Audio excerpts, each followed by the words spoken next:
Guys, can we have a round of applause, please? Thank you.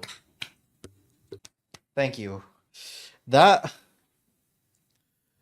that ruined my night. You know, guys, on stream, I watch Uma Musume. My god. Then Gachi Kuda.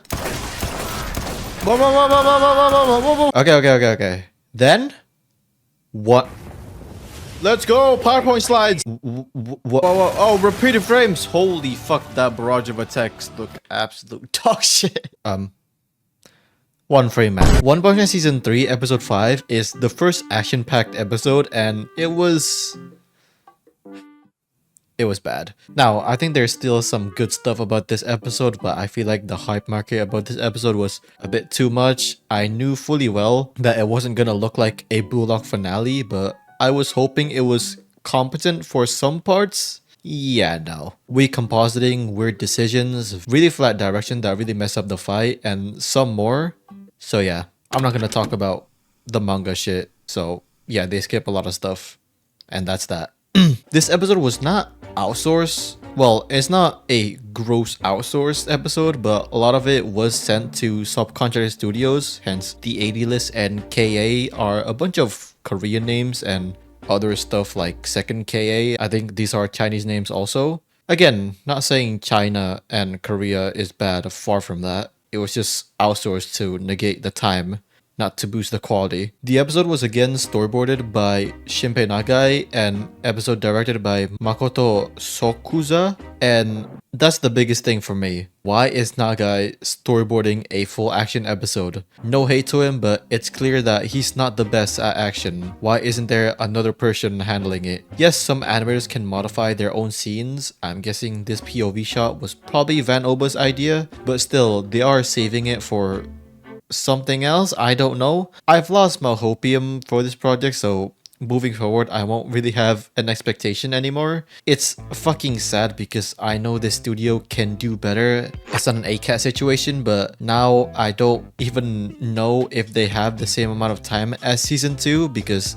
this looks worse. Look, we still don't have much of the regular animators and even storyboarders that this production line usually has. Aoki's cuts are very mediocre compared to what he can do, so I don't know, maybe second half there might be something, but that's hopium. This production is fucked. And it's not just that, the direction feels very off. A lot of the times, stuff doesn't flow well, they repeat the same music, which to be honest, that really didn't bother me, but still. And you guys can blame Nagai, while I do think there is another series director in JC stuff that can make a better product. I mean, that's not really...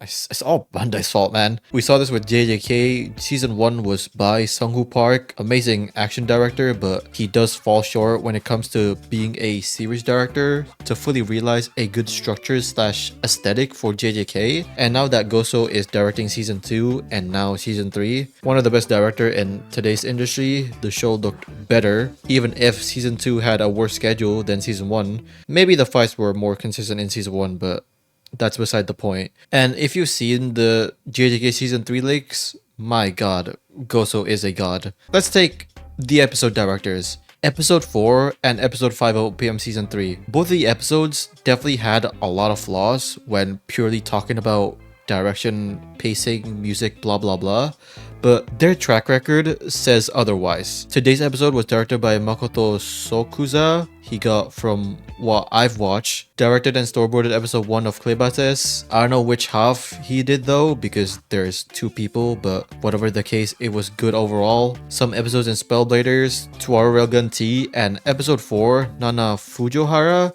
with Code season 3 episode 7, Slime season 2 episode 8, spoilers in 3, 2, 1, when they reveal Chion's death, and another Slime episode. Like, these are not crazy monumental episodes like Toya Oshima's Takopi episode or Shuto Enomoto's episode in Dan Da Dan. I'm just saying that these episodes are directed decently. Nothing wrong or even nothing special about these episodes. It's obvious that these people can do better, but the deadline is so bad that everything is just messy and not organized, so you end up with a messy product. Same with Van Oba. It seems like Oba did also do the Genga for his cuts. I don't know about all of them though. I don't know how much it got butchered. We'll see if he can upload his own work. I'll say this. Yes, you can be proud of your cuts and hype it up, but like hyping this up? Really? Then you tweet again saying the comp and art direction didn't do it justice, which is true. Then you said, don't want to throw anyone under the bus. Okay. I mean, some animators also said a few words like Hamil, ReZero Season 3 main action animator, and Mecha Auratos. Hopefully I said that right. Another amazing animator. They said their 2 cents, but I'll leave it at that and moving on. The episode was rough the first couple of seconds. There was some neat boards and Nagai trying something different. Although the animation felt a bit but the texture on the wall, I've said this before, it just feels very off to the characters. The drawing was all over the place in a good and a bad way. Most of it was very bad, but sometimes there's some segments like the GAROU scene where the drawing quality was the best. I don't know why. I mean, that's the issue when you have 9 plus a studio animation directing and 5 assistant animation directors. It's not gonna be consistent. Far from it. Movement was more demanding this episode, and while yes, there was some movement that was like good, like Miyamoto's cuts, this is not Aoki's cut, he confirmed it himself. Van Oba's cut and Shoto Fujita, although his cut is not like his usual cuts, very nerfed, but overall the fight was not it. Weird random cuts. Some feel very off-putting that disrupt the overall fight.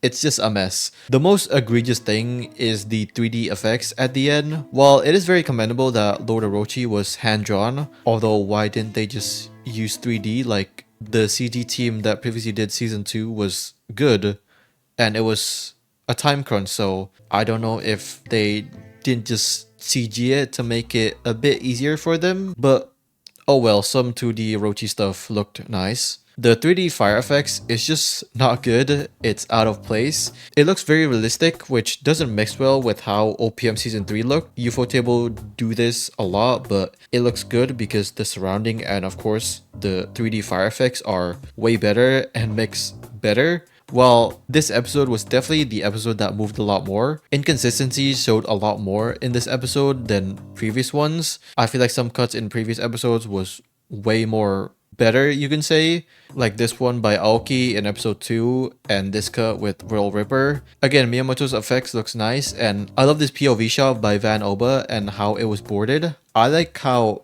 it flowed. People also compare this hand gesture to when Vincent animated Sukuna's dismantle. I don't know if that's a reach or not. Maybe it isn't. Movement was all over the place. Some had weird placements, you can say, and some just lacked any impact or just looked hella janky. They also cut a lot of the little action stuff from the manga. The weird part is the pacing was not good because I was expecting them to not just even show the Orochi stuff. So people were worried when they saw the episode was gonna end here. Saitama's segment just felt like an intermission part or just like those halfway mark eye catches, just plop those scenes in there. And I saw that this part was also a bonus chapter too, and people didn't like how it was adapted.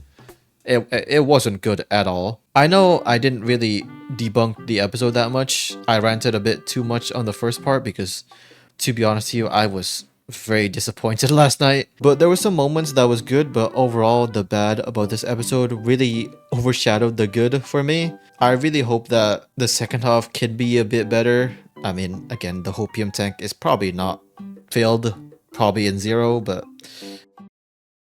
if you guys like this video, leave a like. If you hate it, leave a like. Comment down below what your thoughts about this episode, and hopefully you guys enjoyed the video. See you guys next time.